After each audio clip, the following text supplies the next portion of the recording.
Bienvenue à Lausanne pour le plus grand concours mondial de start-up des pays émergents, DBN Inside Seedstars World.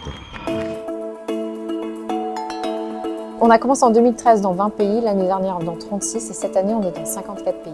Et on a des équipes dans chaque continent qui voyagent pendant 10 mois à organiser des événements où on source les meilleurs entrepreneurs dans ces régions-là. Un gagnant par pays et à la fin de l'année, on a ces 54 gagnants réunis pendant une semaine ici. Et la réalité, c'est que ça fait 3 jours qu'on est ici à Lausanne pour faire un bootcamp intense avec nos mentors et nos investisseurs.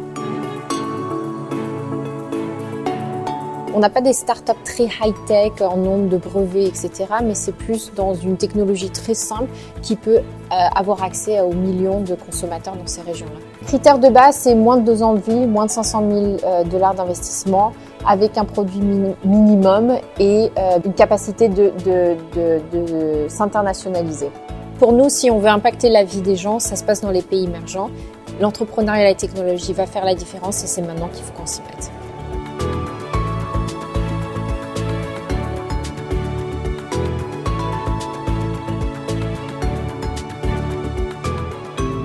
Il y avait la compétition à Beyrouth, donc SITS a organisé les compétitions dans tous les pays et on a gagné. Voilà, on a été sélecté pour représenter le Liban ici. Il y avait une grosse compétition à Abidjan. On est très content d'avoir été sélectionné là-bas parce que la compétition était relativement rude. On a été sélectionné à Dakar. Au Rwanda précisément, il y avait 50 startups et là-dedans, ils ont regardé la startup la plus prometteuse et voilà, c'était nous. On a été ravis de remporter pour tout le Maroc la compétition. Et maintenant, on est parmi les 8 finalistes mondiaux parmi les 54 startups. Alors on est 8. On est 4 équipes régionaux. Nous, on était en Amérique latine. Il y en avait 2 qui étaient en Afrique, 2 qui étaient au Moyen-Orient et puis Europe de l'Est et 2 en Asie. On a été dans 11 pays au total.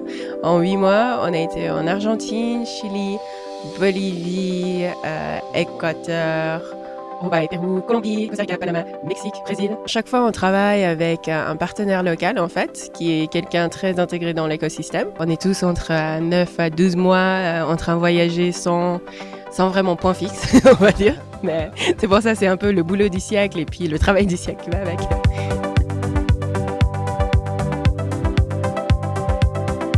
En fait, moi je vivais au Canada et à un moment donné, à chaque fois que j'aidais mes cousins en payer leur éducation au Rwanda, c'était difficile parce que ça me coûtait cher en envoyant l'argent par Western Union, 12%. Et souvent, ils m'ont monté, ils me disaient c'est $1000 alors que c'est $300 et le reste, ils allaient boire avec. Alors, je me suis dit, mais c'est pas normal, il faut que je me trouve une solution qui me connecte directement à l'institution. Et voilà, c'est comme ça que l'idée m'est venue. Mais quand je suis allé démarrer ça au Rwanda, je me suis rendu compte qu'aussi, même les Rwandais qui sont à l'intérieur avaient le même problème de payer en ligne. Et c'est comme ça que l'idée est venue. En 1 minute, ce que j'ai dit, c'est qu'on est volo et qu'on veut essayer de vraiment améliorer l'assurance maladie en Afrique parce qu'il y a plus de 800 millions de personnes qui n'ont pas accès à l'assurance maladie et qu'on croit fermement qu'avec notre plateforme, les compagnies d'assurance pourront vraiment offrir cette assurance à toute personne individuelle ou famille, ce qui n'est pas possible pour le moment. Quelle est la rupture que vous apportez ?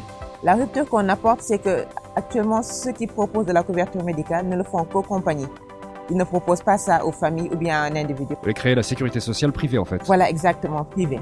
Alors les merchandisers, ce sont les individuels qui descendent dans les supermarchés pour collecter tout genre de data qui est utile pour les grandes compagnies comme Nestlé, comme Unilever, comme Mars et comme tous les autres. Il y en a un nombre incroyable dans le pays. Énormément. Nous sommes en train d'essayer de donner une solution à ces merchandisers. Et ils vont faire tout leur travail sur cette mobile application.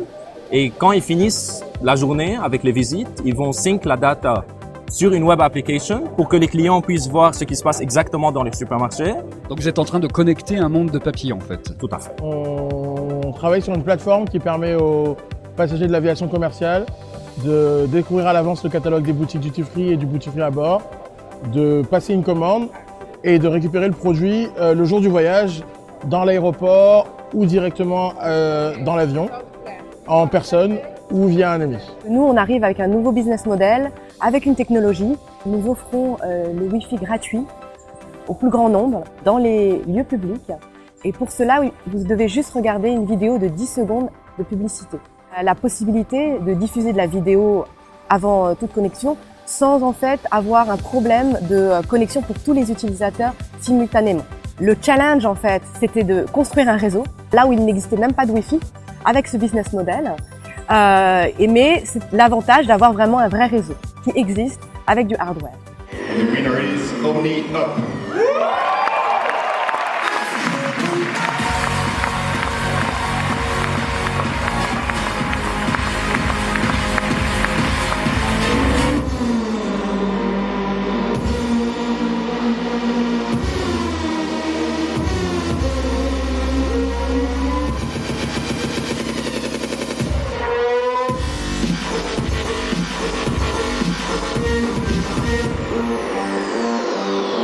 Girafe a gagné parce qu'on a été impressionné par l'entrepreneur, on a été impressionné par l'équipe. On a beaucoup aimé le fait qu'il était en train de vraiment résoudre un réel problème, et un réel problème qui touche pas seulement l'Afrique du Sud, mais toute l'Afrique et d'autres continents, où en termes d'accès à des opportunités de travail, c'est pas forcément donné pour tout le monde s'ils n'ont pas accès à l'internet ou à un réseau qui pourrait leur donner les dernières informations sur le marché du travail. Est-ce que vous avez le sentiment que les startups des pays émergents ont envie vraiment de changer le monde? Oui, c'est vraiment ce que je pense, parce que la plupart des applications qu'ils proposent, les applications ont un impact sur la vie des gens. J'ai été très très agréablement surprise des 54 startups présentes. Elles veulent, pour la plupart, elles veulent changer quelque chose dans leur géographie ou au niveau global. C'était fascinant de rencontrer toutes ces startups qui sont un peu dans le même bain que nous. Aussi, on a eu énormément de support, mais vraiment énormément de support de Seedstars, des mentors, des investisseurs, parce qu'au Liban, on n'a pas tellement cet accès international, donc on a pu l'avoir ici et c'était formidable vraiment au niveau des expériences. C'était d'abord la Suisse, c'était la première fois que je mettais le pied en Suisse.